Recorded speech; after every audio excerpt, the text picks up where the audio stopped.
Hello and a very warm welcome to all. I'm Neha Bharadwaj Alter and this is Game On. It is India's last chance to figure out their team balance before the World Cup in the three-match ODI series against Australia that starts on the 22nd of September. And Captain Rohit Sharma along with Chief Selector Ajit Agarkar announced the squad last night that has surprised many cricket fans, cricket experts, journalists in the country. Ravi Ashwin, he's been called back after having played a grand total of 2 ODIs in the last 6 years. Kuldeep Yadav, who Rohit had said was a rhythm bowler, fresh from his Player of the Series performance in the Asia Cup, he is rested for the first 2 ODIs. Rahul will be captaining the sides in the absence of Rohit Sharma and Hardik Pandya, who are also rested. All of them are rested for the first 2 ODIs, and Virat Kohli is also rested from the first 2 ODIs. So, if you have questions about this squad, we'll try to get the answers with Jamie Alter and Chetan Arula, who I assure you are back to being their cynical selves after this squad selection. It lasted a day, that positive vibe around this Indian team, and I can assure you both of them will have a lot of why did they have to do it, why Ashwin has been brought back, all of those questions they will try and answer for us. So gentlemen, very surprised by the selection. I know I was, but how surprised were you, Chetan? Well, I thought, maybe they would rest two players, and I was having this conversation with Jamie that Hardik Pandya for me short rested from all 3 games. Perhaps Bumrah from 2 games, Rahul and Virat Kohli maybe from 2 games, maybe 1 game, I don't know. So some total of 2 to 4 players. Now they've gone on and rested 7 players. And it was surprising to a great extent. For example, like you mentioned, Kuldeep Yadav, he is, as the captain himself said, that he's a rhythm bowler. So what are you doing with a rhythm bowler? You're resting him for 2 games. For me, the bigger concern is somebody like a Virat Kohli, who's, yes, scored 100 against Pakistan, but in the other 2 games, obviously, he didn't play the other 2 games. When I mean is the Sri Lanka game and the Pakistan game before that. So yes, he scored that 100, but is he fluent enough? Because we're giving him too many breaks. He didn't play the West Indies series. Same for Rohit Sharma. Yes, he's looked good in a couple of innings, but bowlers and batsmen alike want to keep playing, to keep that rhythm going, to keep that momentum going. For me, that is a bit of a concern. That the team is going to come back just for the 3rd ODI. What if the series is already lost? I mean, are you looking at it like a glorious friendly? Obviously, the bilateral series doesn't really mean anything with the World Cup in the horizon. But yeah, surprises galore. I probably would have wanted maybe just 4 or 5 players rested, but they have really, kept us wondering once again. Yeah. Bench strength. They kept talking about testing India's bench strength in the first 2 ODIs against Australia. And Jamie, that brings me to the second question. After I saw the squads, first of all, it took me 5 minutes to figure out kaun se mein kaun hai, kaun nahi hai. Because there were 2 squads and there were so many changes. But more than that, it's all fine when you're trying to test your bench strength. It is your last chance. But we know how important winning against Australia will be for India, right? Going into the World Cup, you would rather want India to win this series going into the World Cup than lose the series in trying to figure out your bench strength and trying to experiment one last time. Have they at all thought about that? Is that something that could be a problem with this team? Really, I don't think I'm qualified to now decipher what this team is thinking. I probably would have given myself a much better chance at the start of the year. It's been a series. What's that Lemony Snicket series of unfortunate events? Some Jim Carrey movie years ago. It just seems to be that. I think, rather than me try to figure out what is going on here, let's just compare it to the team which we all believe stand the best chance to win this World Cup. The team that, went to South Africa and bossed the first 5 matches, ended up losing a one-day series, but a team that no matter what form it carries into any global tournament, relies on a professionalism to win them titles. That is the Australian team. Are they playing a second string team against India? Are they resting 6, 7 players against India? Of course, they've been hit by their most successful opener, Travis Head, being out for at least a month, right? But look at the man who's going to take his place, Marnus Labuschagne. Not deemed, we did a show on this, Meha, not deemed worthy enough to be in the one-day squad despite averaging 31 from the last 2 years. Look at the hunger and luck. We all know that there's no luckier batsman in the current game than Marnus Labuschagne, but he used that luck to score 83 not out when the team was 6 down for a little over 100. He gets 100 in the next game. Compare that to our version of our version of Labuschagne, which is Suryakumar Yadav. Very, very distant, does not have the kind of hunger, right?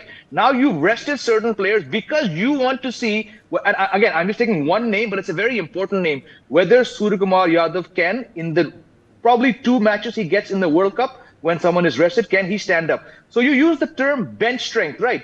But is Washington Sundar your bench strength, or is he now an actual candidate to play the World Cup?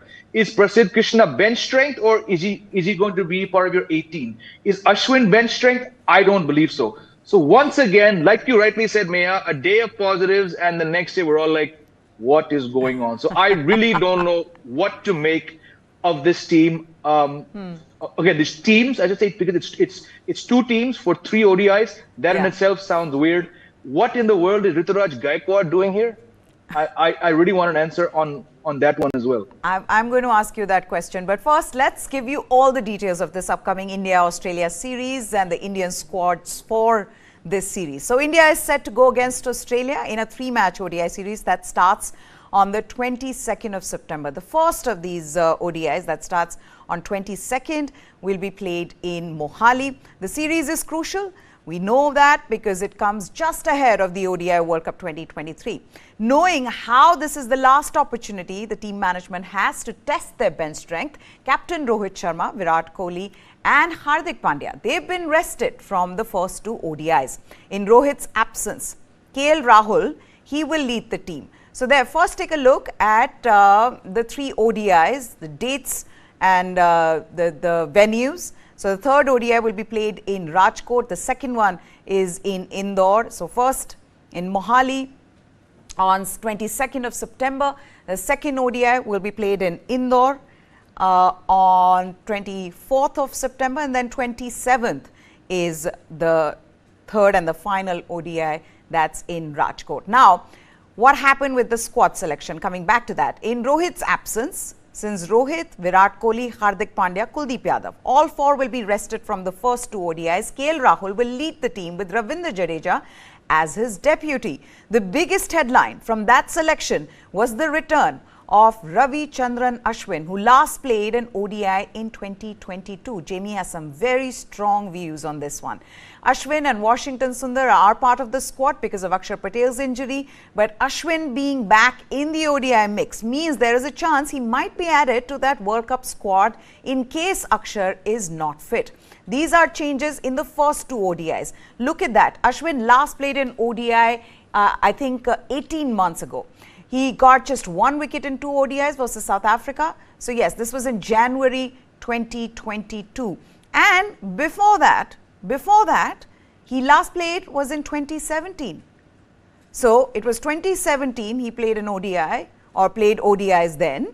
And then just 2 ODIs that he played in 2022. And since then hasn't played any ODIs. So is this a big call? What does this mean for the Indian team, the return of Ravichandran Ashwin? We're going to put that question to Jamie and Chetan. But the 3rd ODI again will be the same 15 that has been selected for the World Cup with the addition of R. Ashwin and Washington Sundar. So right now there is no clarity yet again on Akshar Patel, whether he will be fit, how long will it take for him to be fit, and if he's not fit, what are your choices?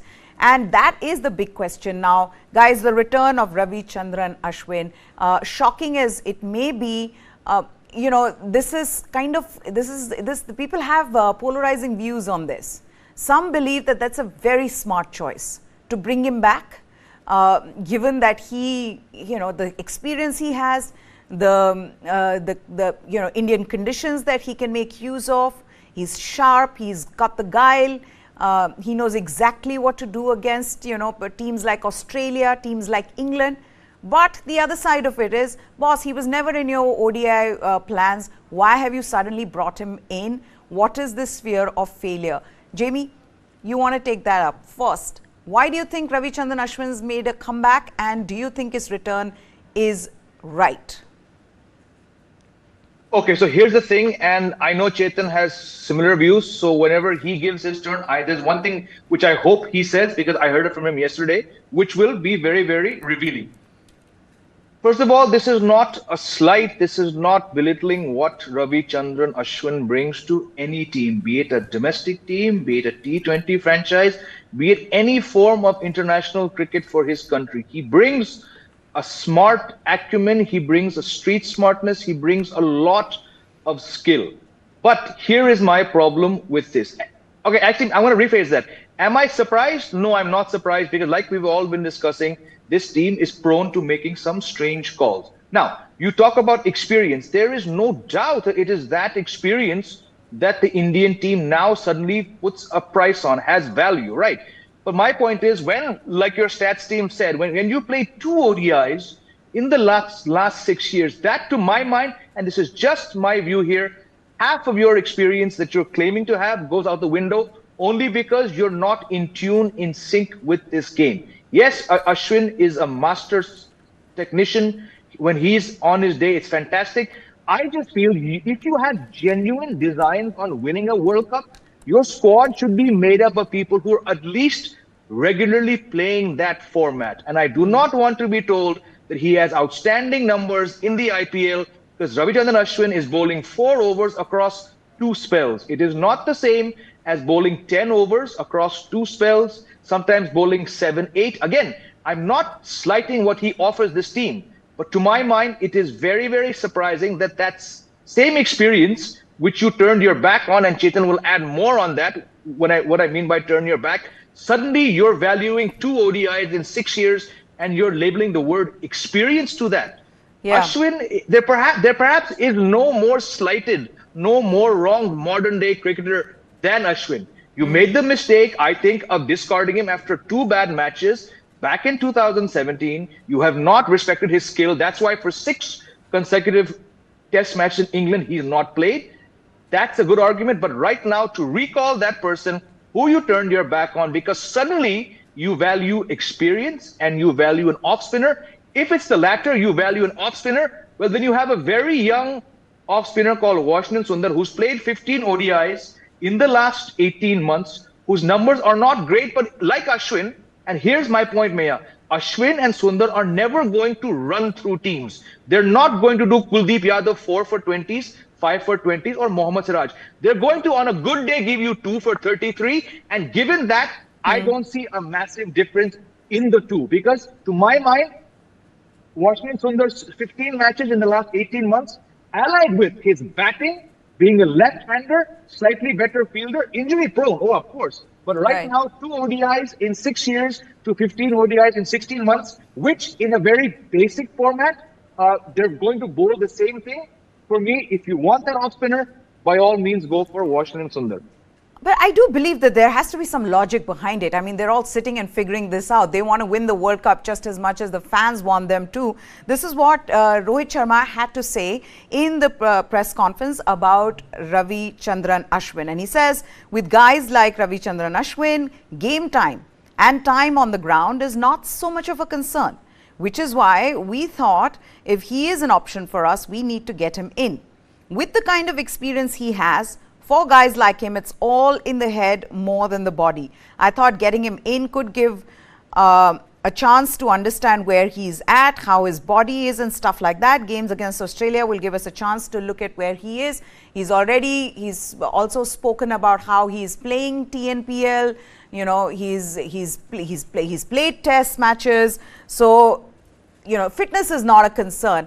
I get a feeling, Chetan, that they are trying to rectify that error of not having an off spinner in the earlier squad. And I feel that maybe it's just come about, it's like a chance rectification because Akshar Patel got injured, but I feel that's what they're trying to do. In the time that they announced the World Cup squad to now, they have really thought about it, and they think that, boss, we need an off spinner for the balance in the team. What if the opposition has many left-handers? Our bowlers are going to probably get tonked out of the park. So maybe that's the reason that they want to add an off spinner. But having said that, like Jamie was saying, is Ashwin the right choice, or should you even go with someone like a Washington Sundar, who's done okay, but a better fielder, a lefty batter in the batting lineup, all of that? Well, first of all, we spoke yesterday about how poor Jadeja has bowled recently, and I think that was one of the pivotal points when they started considering an off spinner, because obviously you can't discard Ravindra Jadeja at this point, and you have Kuldeep Yadav, so you can't have Akshar Patel, who's a like for like replacement for Ravindra Jadeja in the World Cup squad. So I think that is the starting point, which they probably don't want to admit. Now let's come to the point of Ravichandran Ashwin, and on the face of it, what Rohit Sharma says, that, this guy doesn't need a lot of game time, it's all in the head and everything. That's all true, because Ravichandran Ashwin is a legend of the game. There's no doubt about it. What he's achieved in Test cricket or whatever white ball cricket he's played, he's a certified legend of the game. Why I have a problem with this selection? The first point, I have two problems with this selection. The first one being, so far Kuldeep Yadav is your primary spinner. And you know what Rohit Sharma says? That we want to see how he bowls against Australia. And the point that you made, the left-handers, every team in the competition has 3 to 5 left-handers. Australia probably has the most, South Africa the second, and probably England similar to South Africa. So what happens on those days? Are you going to say that Kuldeep Yadav is no longer your primary spinner? Remember, you can't drop Jadeja because of the balance that he brings to the side. So you go in with 3 spinners. So, wait, that's the point. Unless and until Ashwin, you can't just go in with 3 spinners just like that. You have to take the conditions into consideration. You're playing. You're looking at these teams playing on slower pitches. See, against England, you're playing in Lucknow. Against Australia, you're playing in Chennai. Yeah. No, they have made it. The schedule has been made in such a way that India gets the best of the conditions when it comes to teams like England and Australia. So pitches are going to be slow. Yes, go ahead. No, but Neha, Chennai is hosting its first game of the World Cup. That's India versus Australia. Yeah. The pitch can't be slow. And even if it is on the slower side, it's not going to be like the Sri Lankan pitches. And unless and until you have Sri Lankan pitches, you can't play 3 spinners. 3 spinners even on a slowish Chennai pitch are going to get tonked by the Australian batsmen. Absolutely tonked. Okay. I can write it down on stone. So unless and until Ravichandran Ashwin is your secondary spinner, only to be considered when you're playing 3 spinners, then I'm okay with this selection. But the moment he becomes your primary spinner, when you are to play 2 spinners, and you say, oh, you know what, they have so many left-handers, I would rather play Ravichandran Ashwin and not Kuldeep Yadav, that is where the problem begins. And why? And I'll tell you why. And this is my second point. And this is 2017 Champions Trophy. India India lost in the final of the Champions Trophy. And it was obvious that there was a need, because India really struggled in the middle overs when Ashwin and Jadeja were operating.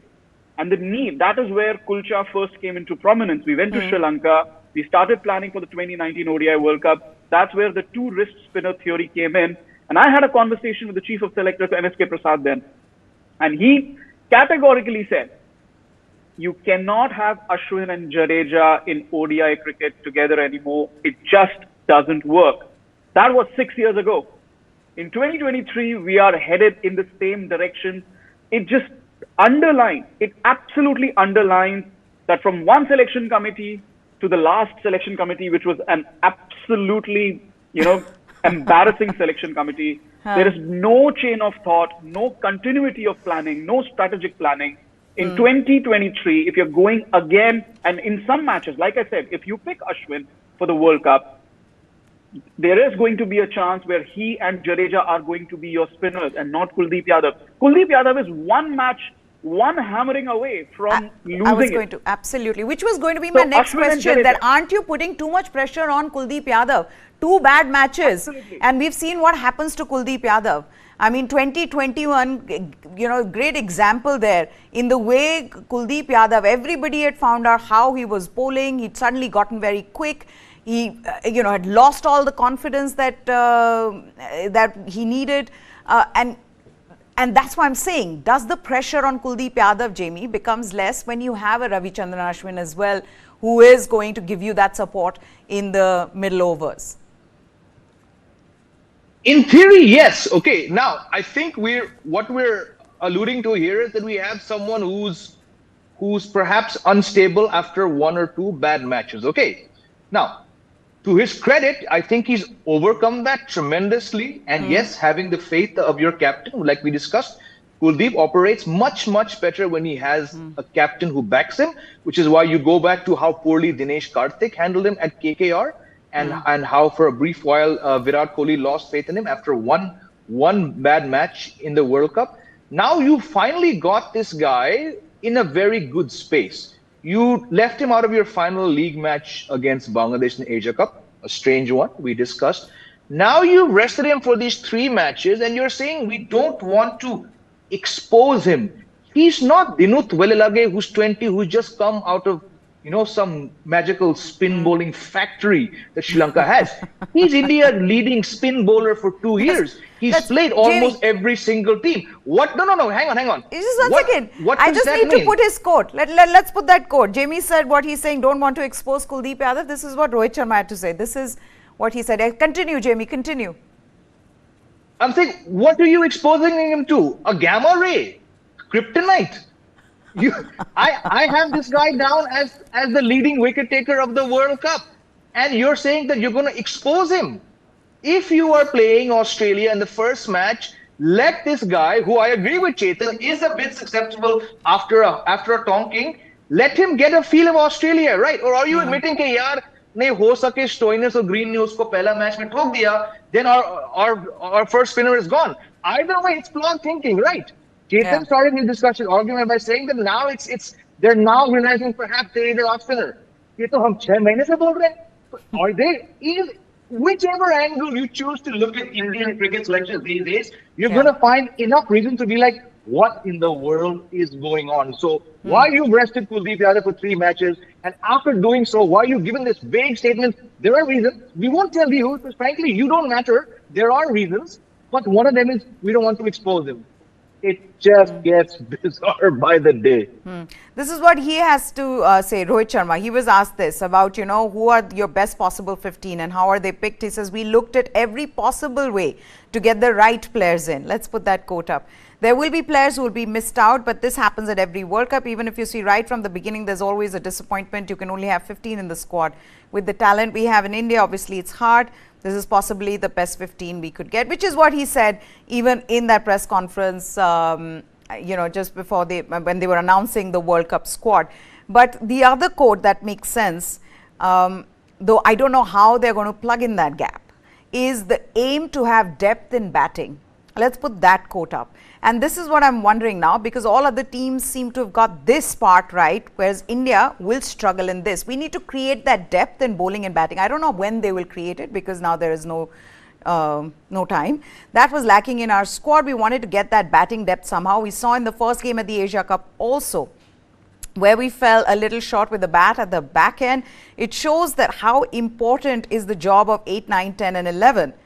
It's not just to come out and bowl, it's also to contribute with the bat. We've spoken to the boys, especially bowlers, that how important their job is going to be with the bat as well. And now just coming back to having Ashwin in that squad, Chetan, doesn't he also offer you, that depth with the bat?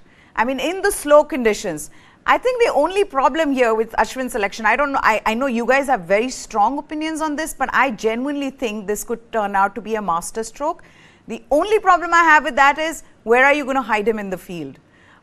He can bat on especially slow surface against spinners. I feel like Ashwin is the right choice there. Your take on it? No, Meha, don't get me wrong. I'm okay with Ashwin's selection. Like I mentioned, I'm absolutely okay with it. My problem is if he becomes their primary spinner, and if you're playing just the 2 spinners, then it's Ashwin and Jadeja. We're back to 2017. That's my only problem with it. Okay. He, he shouldn't be selected because he's too good. That's what we are actually describing, that Ashwin is too good. What they should have done is they should have drafted Ashwin in, Akshar Patel and Kuldeep Yadav. That should have been their spin attack, but they should have started this process 6 to 8 months back or even a year ago, because Jadeja has not been the same bowler. Even when he's come back from injury, he's not been the same bowler, even in Test cricket, away from home, but especially in white ball cricket. But like I said yesterday, Indian cricket is not ready for that conversation just yet. So we are stuck at this particular juncture. Now, talking about his fielding, yes, it was a problem, but is it going to be a bigger problem than in the T20 World Cup? I don't think so. They played him in the T20 World Cup last year, so might as well play him in the ODI World Cup. His batting, he's very smart, he's very intelligent, he can contribute. But then again, what kind of role are you looking to put him in? Is he going to bat above Ravindra Jadeja if there is a top order collapse? I think that is the only beneficial, benefiting point of his batting I can see. If there is a need for scoring quicker runs and you're leaving out, say, somebody like a Shardul Thakur or a Washington Sundar from the squad or from the playing 11, however the case may be, then I think in terms of getting quicker runs, this is somewhere Ashwin will probably struggle. Never mind his IPL exploit. Never mind he's batted at number 3 or 4 in the IPL. This is a totally different ball game. So, so Jamie from a contributory, So Jamie is very clear that if you had a choice between Washington Sundar and Ravichandran Ashwin, Jamie, you're saying you would pick Washington Sundar over Ravichandran Ashwin, right? For the World Cup squad. Okay. Yes.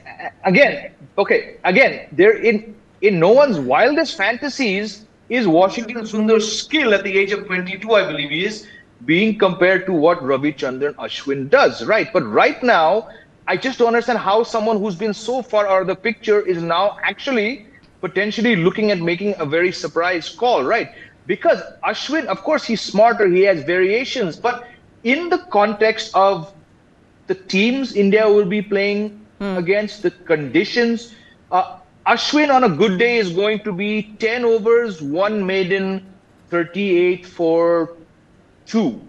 Washington Sundar is going to be the same, right? He's not that bad that he's going to go for 50 in 6 overs, Ashwin is not bad that he's going to go 50. So right now, I'm saying I'm just stacking up a 22-year-old who's been playing a lot more one-day cricket than someone who's obviously a genius, a legend, like Chetan said, but who just doesn't have a feel. So I know experience matters, but what is the experience when that experience comes down to 250-over matches in 60 years? Do not for a second bring in his test experience into a one-day World Cup. I get that, but I think it's... IPL.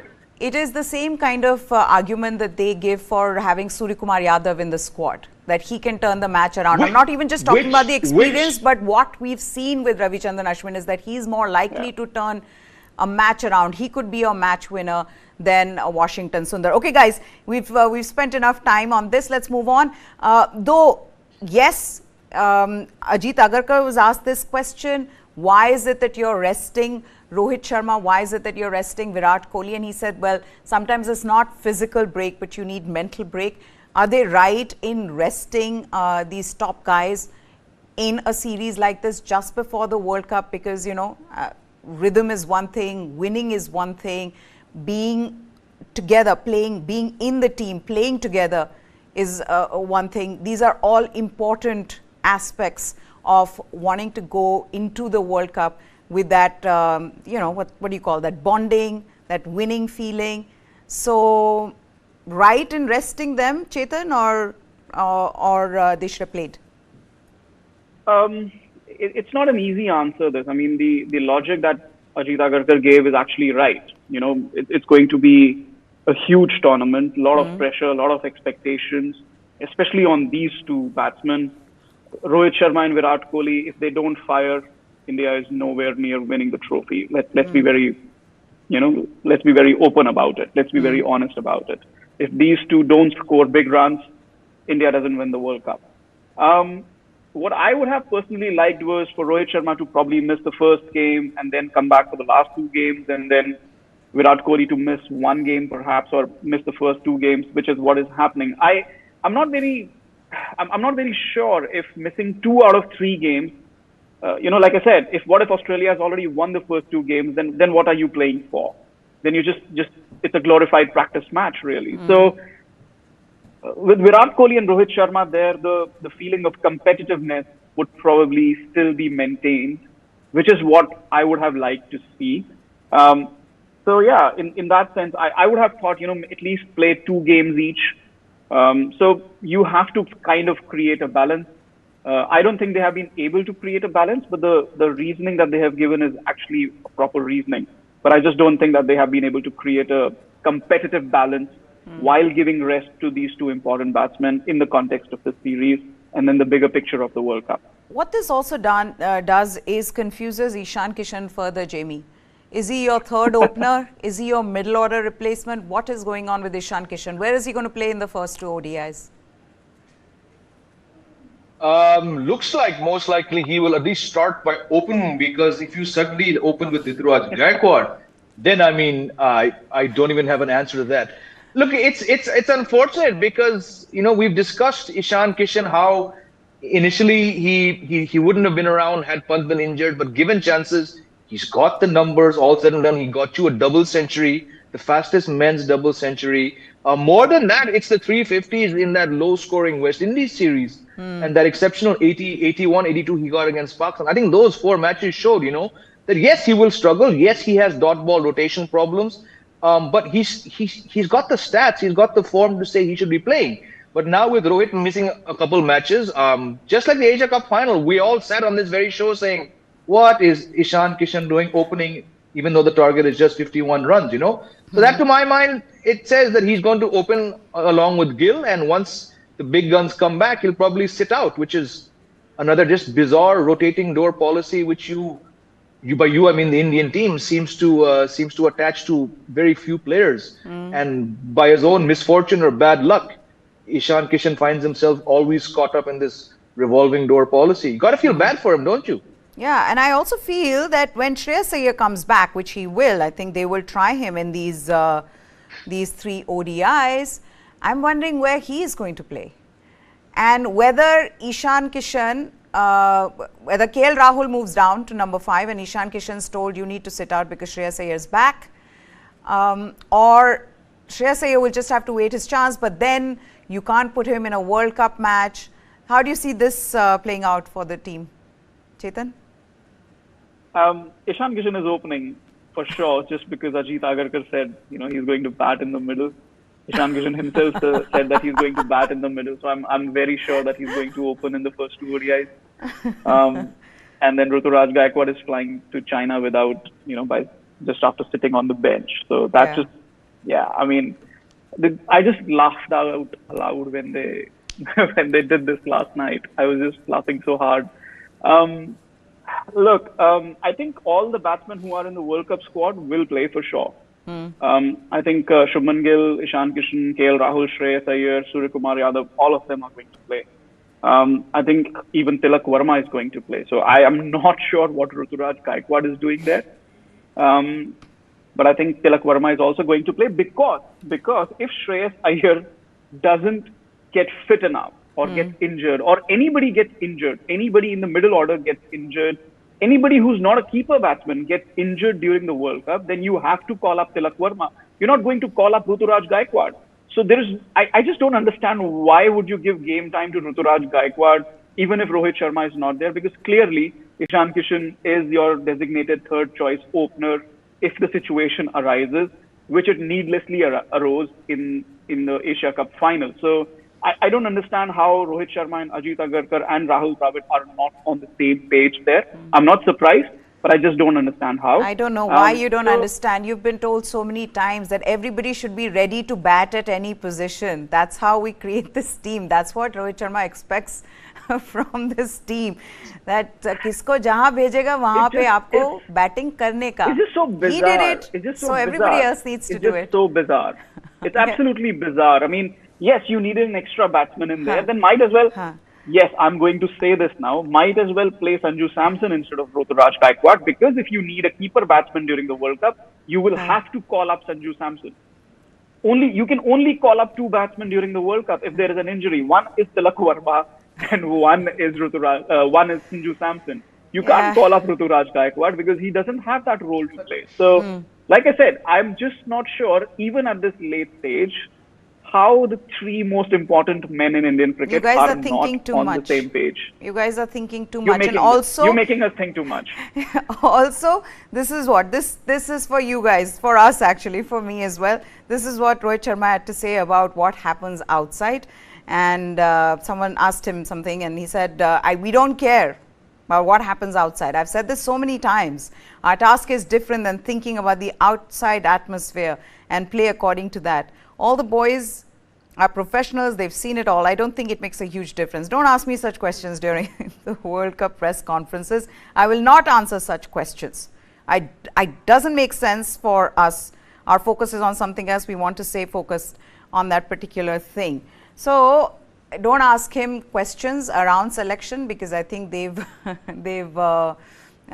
obviously sat down and thought a lot about it. But then here we are, and we can't stop ourselves, Jamie, because we think that some of these selections are just downright crazy, right?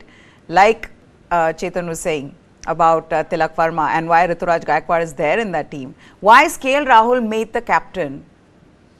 Why is Ravindra Jadeja the vice captain? Vice captain, yes. The other thing. Jamie?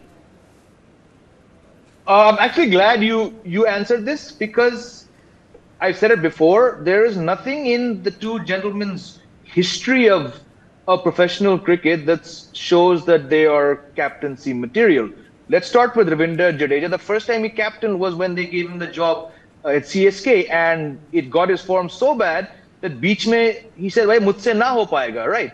If that was not enough evidence that you do not want to weigh someone down, and KL Rahul, after the under 14 or 15 level, did not lead any team across any format until the biggest blundering franchise in the history of franchise, Punjab, said, "Hey, why don't you be our captain?" You know, he didn't captain any age group level after the age of 15, never captained Karnataka, never captained any A team.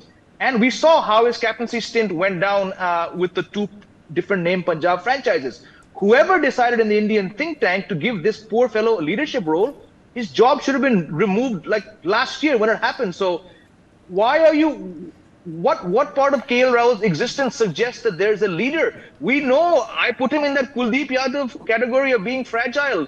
A brilliant match winner, India's best number 5, has been saddled with the very tough job. Number 5 batsmen are expected to finish innings, to finish matches, and to also lead recoveries. You put him in the toughest spot in the World Cup batting lineup. You said, "Bhaiya, keeping bhi karo," after 5 months, and now you're burdening him with. This is, to my mind, like Chetan goes on about Kuldeep Yadav, I put this KL Rahul decision in the same thing. Leadership doesn't, it sends him off into a different place. And I really worry that perhaps are we setting him back by saying it's just 2 matches against a team which will probably win the World Cup. Why don't you lead, KL? Also, because you're trying to come back from an injury, you're trying to make a comeback. You're obviously more focused on your batting right now. You're trying to figure out whether your injury is okay, whether your keeping is fine, whether there's any strain on your back, So there are all those things. Fitness being such an issue, Chetan. Yes. In South Africa, just continuing from where he left, in South Africa, where did this downturn in KL Rahul's batting begin? It began in South Africa the day he became captain. Virat Kohli got injured, he became Test captain, ODI captain, T20 captain, whatever. And he never recovered until the captaincy was taken away from him. So even in IPL, I don't think he should be captain. It's just Kings 11 or Punjab Kings and LSG. People who are smarter and on a higher pay scale than I am, they think that he should be captain. Because answer me this. Somebody should answer me this. Why was Jasprit Bumrah captain in Ireland if you can't make him captain for 2 matches right now? He's in the squad. Make him captain. You haven't even made him vice captain. Ravindra Jadeja. I would not make Ravindra Jadeja captain of my colony team after what he did at CSK. What has to break inside your head to make him vice captain? Jasprit Bumrah is right there. Why not make him vice captain? Why not make him captain for these 2 matches? You made him captain in Ireland. He relishes captaincy. So I just Yesterday, quite a few things happened that made me laugh out aloud, and this is another of those things. Yes, Jamie? Just want to add very, very quickly. Yes, he looked lost in that New Year's Test match when, okay, he was told on the Yeah. morning of the match, but he looked lost, and India lost the series post that. They lost a very fine batsman in KL Rahul. Look at December of last year. Rohit Sharma does not captain that second Test match when, and I'm sure, I'm willing to bet everything I have on this, which is not much, that after they took the call to drop Kuldeep Yadav after 8 wickets and 41 runs in a very vital partnership, he knew social media was going to blow up. He knew that at the toss, when Kuldeep Yadav was again shown the door, it was going to be tough. What does India's, I'll call him, he's a stand-in captain. What does he say at the toss? I leave these decisions, such as reading pitches and taking calls, to those who played the game longer. You have just sold the man who you owe your career to, Rahul Dravid, down the river. That was the final nail in the proverbial coffin for me as a cricket watcher, saying this guy is not fit. At the toss, who says that? You shirked the tough question and said, I leave these to those who played the game longer. If I'm not mistaken, he was near his 40th Test match at that time. You don't say such things. Flashing lights, iske saath kuch galat ho raha hai. It's a similar thing in a podcast where he said that, to be honest, a captain is as good as his team. And he says, but I want to imbibe all that I can from MS Dhoni. And I felt like saying MS Dhoni would never say something like that. Look at what MS Dhoni has done with CSK. I mean, MS Dhoni is one person who makes it better. It's because of him that CSK were in the finals. Yes, Chetan? I mean, if we're comparing KL Rahul captaincy, with MS Dhoni, I don't even know what we're doing. But you know what my concern here is, Neha. He came back from injury. He got those runs. He was keeping. He was enjoying. KL Rahul was looking good. I'm just hoping these two matches where he's leading the side, I hope it doesn't dent his confidence. I hope he's not overthinking. Yeah. And by the third India game, he goes back to being the KL Rahul who's playing that tuk, and not the guy who's, the free-flowing number 5 guy like we've discussed, because that would be an absolute disaster.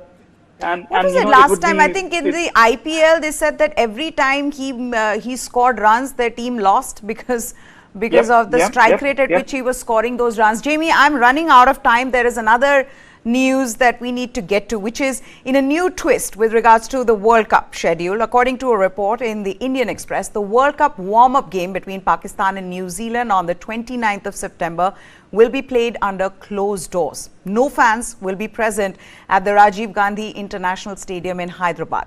The report states that the Indian board, they will be issuing directions to Book My Show, the ticketing partner for the World Cup, to refund the money to those who booked tickets for this particular game. This is what a BCCI source said. He said that the game will be played without spectators, and those who booked their tickets, their money will be refunded. The police had asked the Hyderabad Cricket Association to postpone the game, as they said they won't be able to provide enough security due to Ganesh Visarjan and Milan Nabi, both culminating on 28th of September. But the BCCI had already changed the schedule, if you remember, which is the second time they'd done so. So the organizers were unable to change it a third time. Hence, it has now been decided. Also, because if you change the schedule again, it'll have a ripple effect. So what they've decided now is that the spectators will be barred entry. Easiest thing to do, Chetan. Let the fans suffer. Who cares about the fans? Which is what we've seen throughout this whole ticketing fiasco that's gone on, which has been a farce really from the BCCI with regards to this World Cup schedule. I mean, the only saving grace is if it's a warm-up game, and in a warm-up game, if you can take these measures, that's still okay. But again, I'm not sure if we've heard the last of this. It's going to be a long tournament. The BCCI obviously hasn't handled it very well. The biggest fear for me, given how the ticketing has gone, is Australia and South Africa are playing and the stadium is half empty because the tickets that have been distributed, the people just don't show up because they don't care. When you're buying tickets with your own hard-earned money and waiting on Book My Show for 4 hours to buy a ticket, you will turn up. People who are just handed tickets for free, they don't turn up. That's my experience been for the last 12 years. So that's my biggest worry, that in non-India games, it's going to be half empty stadiums, and that's just going to be really embarrassing. Jamie, we had to wait. We got 2 tickets. I had to wait. I did, yes. I got 2 tickets for India Afghanistan, but that was after I had booked my show open on 3 different screens. And I kept waiting. They said that first year waiting time would be 90 minutes, and then which came down to 60. I'd also wanted to get India Pakistan, but unfortunately I didn't get that. I'd put my son on, as in when I had to leave the room, because you had to be there, that page had to be open, and as soon as that booking thing turned red, you had to go book it. So I went through the ordeal, and it wasn't pleasant, but in the end I did get 2 tickets. But I can tell you, and Jamie was there, Jamie, it's not going to be easy for everybody who wants to go and watch this. I mean, if for us it was that difficult. No, it's not going to be easy for obvious reasons, but just to pick up from something that Chetan mentioned, which in all likelihood will be a reality, right? I have been told off the record in the 15 World Cup and the 19 World Cup by people involved with the host broadcasting as well as the ICC. The reason we want to trim down the associate nations is because from an optical point of view, from a broadcast point of view, yes, we'll give the Nepals, the Omans, the Netherlands, the Scotlands, we'll give them smaller venues, but it's not good optics at a World Cup when there are 500, 600 people, 1,000 people in these matches, right? Now, if this happens, I'm not saying 1,000, but if it's going to be less than half full for marquee teams like Australia, South Africa, this just defeats the entire purpose. It just shows how jumbled the thinking and how much the financial aspect was in play, and it makes it unfair for the associate teams, which is why 2015 World Cup, we were there. Preston Momsen Scotland team, the guy was literally pleading with us as the media, please put this out. We're not going to be there at the next World Cup because the host broadcasters don't want us. Preston Momsen said that. Grant Bradburn, who's now with the Pakistan team, I spoke to him at the Dunedin Oval. He said, it hurts us. The very same ICC, which gave us a pathway, is now saying, beta, tumhara yahan nahi banta. By that same logic, what is a half-full stadium when marquee teams like Australia and South Africa are playing? Yeah. It just shows how badly this World Cup has been planned. Okay, with that, we're going to wrap this up. Completely out of time. Thank you so much, Chetan Narula and Jamie Alter, for joining us. That's it on the special News 9 Live is what you need to subscribe to for all the latest from the world of sports. For now, goodbye. Thanks for watching.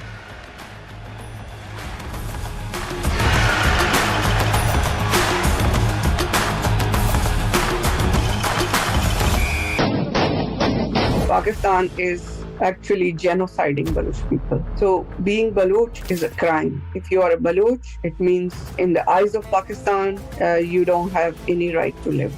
The Chinese and Pakistanis are colonizing the Baloch and exploiting their resources. The Baloch armed struggle will continue unless China withdraws, Pakistan military withdraws from Balochistan and give Baloch complete authority to decide for themselves. The Baloch feel that if they don't act now, they will become marginalized. What lies ahead for Balochistan? Balochistan, Bangladesh 2.0, streaming now.